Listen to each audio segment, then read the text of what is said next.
ثالثا استثمار الوقت. ذا جايث مثلا باختصار أربط الخاتمة بالمقدمة فأقول: الوقت عمار أو دمار. ما يليون رسينا القيمة الوقت يضيعيث الانترنت، المسلسلات، الافلام، التلفزيونات، اين نصلح راه الديمين الكارطه زعما كلشي قلان الى اخره. سمحتي وقصد قريت الدمع. مضيعات الوقت كثيره جدا في هذا الزمان، فتصبح اوقاتنا دمارا. إما يليون يحرش ذارقا صمطوث مزي مقر يجعل من وقته عمارا يحسن استثماره.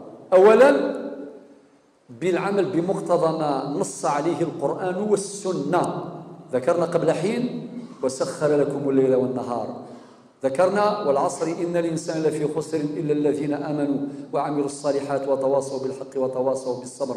ذكرنا قوله تعالى: وقل اعملوا فسيرى الله عملكم ورسوله والمؤمنون. ذكرنا إلى آخره. ما يستخدم ذي الطاعة ربي. الذكر يذكر الله عز وجل، والذكر أيسر العبادات، ذي الطاعات المختلفة، ذي القربات، ذي البقيات الصالحات، ذي العبادات الاجتماعية، أذي نفع مولان، صلة الأرحام، يهللان، مغفان، مضان، ينتشر، يستثمر ما يملك من قوة عقلية بدنية مادية في نفع نفسه ونفع أسرته ونفع الغير ويساعده.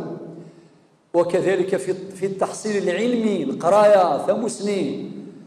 يعني أشير إلى بعض الكتب المهمة: كتاب قيمة الزمن عند العلماء للدكتور المحقق عبد الفتاح أبو غدة.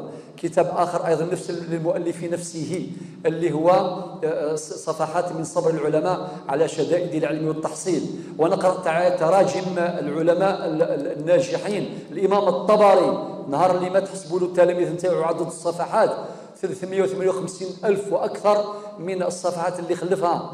وكذلك الإمام السيوطي صاحب الإتقان في علم القرآن، يعني ألف أكثر من 300 مؤلف، أكثر من 300 كتابين.